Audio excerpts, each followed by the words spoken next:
What is going on, ladies and gentlemen? It is your boy Tyler FeLo, and in today's video I'm going to be teaching you guys how to overclock your controller and how to enable sound EQ even if you're on a dual PC setup. So to start off here, we are going to do the controller overclock.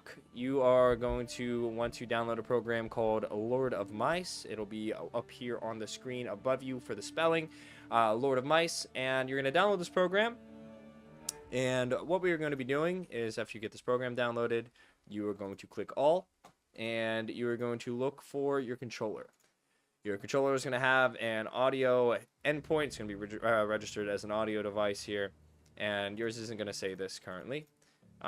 What you're going to want to do is, like I said, you're going to click all. You're going to find your controller, the audio device. Just click the 1000 or click the 1. Click the 1000.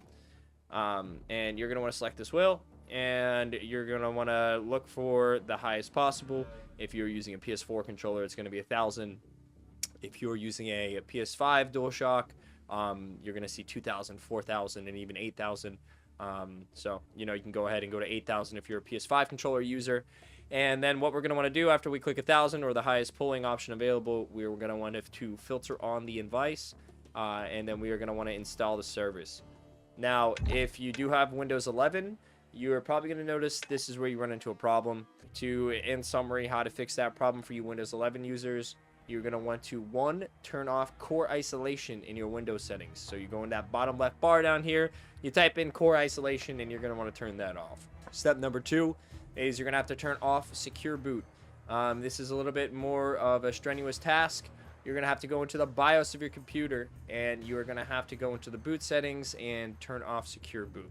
When you do those two things, you can come back to this part, and you should be all caught up. But then you're going to want to install that service. Box is going to pop up. You're going to want to click OK. You're going to want to give it a second to install. And then you're going to simply unplug the controller, plug it back in, plug it back in.